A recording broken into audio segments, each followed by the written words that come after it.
Welcome back everyone to Pontus Fathom Hobbies. This is Season 2, Episode 2 of Viking Gods, and we are playing the forces of Asgard versus the Celestials. So we had an exciting round 1. We just got the Celestials starting to move off the Rainbow Bridge. The first encounter of the Destroyer, the Unimind in Heimdall versus Arsham, the Judge.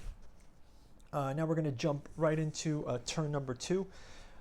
If you guys are just coming into this, you can go check out the start game video that we have, and we'll go back into the lore of how this gets created. But it's basically the origins of this are in the Thor Marvel comics.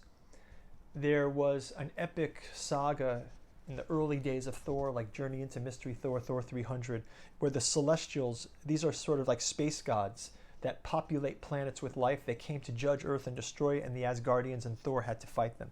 And on the side of Thor and the Asgardians was the Destroyer holding the Odin sword and the Unimind. I'll show you these guys quickly here. The Unimind and the Destroyer. These are like drawings I made when I was a kid. So this is kind of a throwback to like when I was like a 10-year-old kid trying to make mods on games. So yeah, and then there's Arsham the Judge is here as well. He's the leader of the Celestials. You can see his head kind of looks like the Celestial Judge. Yeah, so I made these tokens back then, but I never actually made the rules for it, and now we're gonna play it for the first time in all these years. So let's get into it. Before we start out, a quick shout out to this channel's sponsor. As you guys know, the channel is not monetized, but there is an affiliated bookstore, Pontus Fathom Press. 3 volumes of the Disclosure from the Necronomicon fragment. We do run a small publishing house called Pontus Fathom Press. Great way to support the channel. You get the Hermeticism of Hastur, the Alchemy of Azathoth, the newest addition to the trilogy, and the Necromancy of Nyarlathotep. All 3 of these are standalone books, Lovecraftian themes. Necromancy of Nyarlathotep is the first book, Hermeticism of Hastur, second book, and now final trilogy, Alchemy of Azathoth. So check those out. Check out our other books as well, and it helps to support the channel. You can also join up on our Patreon for as little as $1, where we have all kinds of cool process stuff, inside baseball, and just keeping track of the community. Also get some material that's not available to the YouTube audience.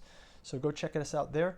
Plenty of downloadable books, and if you're not a paper book person, we've got some Patreon members only content of the Pontus Fathom Press material, so go check that out. And lastly, check out our Rumble and our Odyssey versions. We're trying to like spread this to all the alternate media channels to grow out there as well. And if you're on YouTube, like and subscribe. Ring the bell to get notified for our miniature painting that's coming up. We're doing Joan of Arc, Song of Ice and Fire, lots of other games, so go check it out. We appreciate your support, so thanks for watching. Okay, let's get into round number 2. So we start out with the Celestials' turn. I believe I'm going to have Arsham move here. We'll have Oneg move here, and we'll have Terfal move here, and we're going to try to go after the Destroyer. The Destroyer is wielding the Odin sword, so we want to kind of take him out. And the rest of them move 1, 2, 1, 1, 1. So they slowly will come out of the works. Yeah, so the Celestials are done moving at this point. So let's go ahead and have Arsham is 9, Oneg is 8, that's 17, and Terfal is also 8. So subtract the Destroyer's 7 from that. So that's going to be 18, so it's 5 or more. So only on a 6 can he survive. So let's see what he gets. He gets a 1. So the Destroyer and the Odin sword gone. I think this is going to be I think these guys are way OP. Let's see if all these forces can attack them and fight them. So, okay, so that is it for the players of the Celestials. Let's flip over to the Asgardian side. So once again, let's have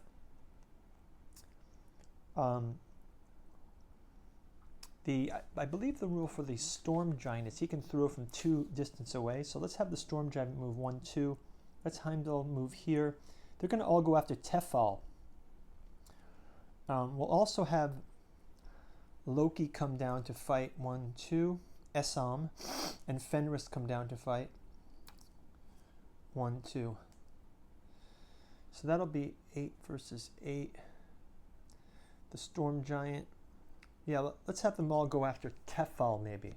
Let's have all of these guys attack Tefal. Let's keep Fenris back 1, and we can use him next round. We'll move the Midgard Serpent down, Garm down, and we'll start to move Surtur out this way, and the rest of the Fire Giants this way. So 1, 2, 1, 2, 1, 2, 1, 2.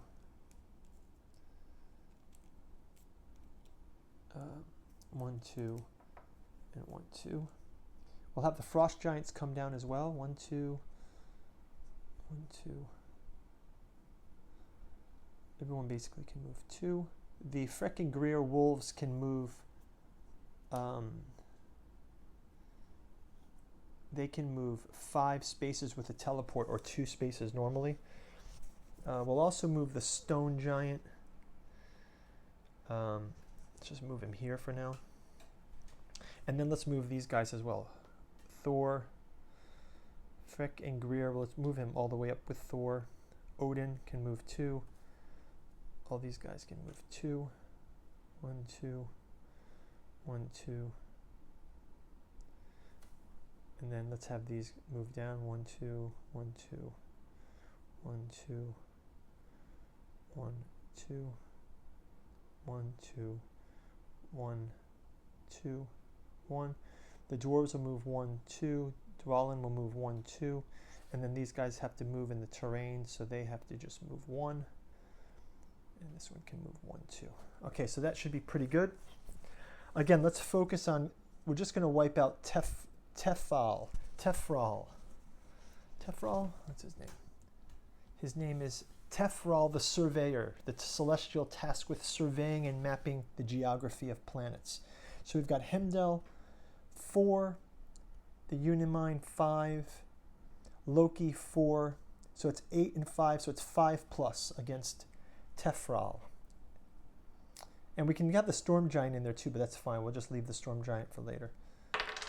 We get a 4, so Tefral, the first celestial destroyed.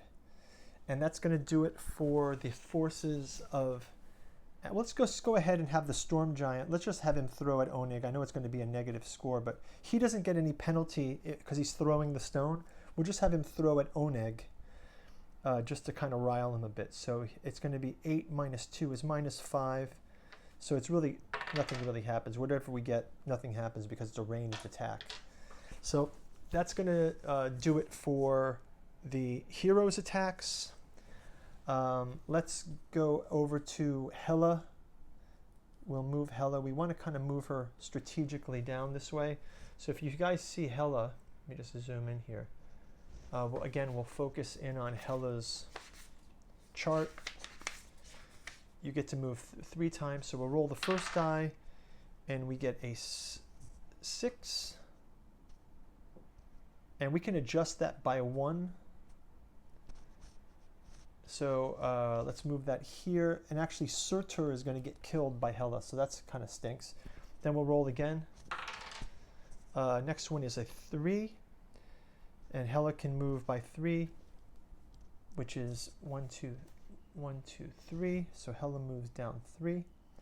And then the last roll on the chart we see is also a 4. And Hela can move 4 right here. So she's very close to our guys as well. But I think that's going to end it. So we'll just arrange these a bit here.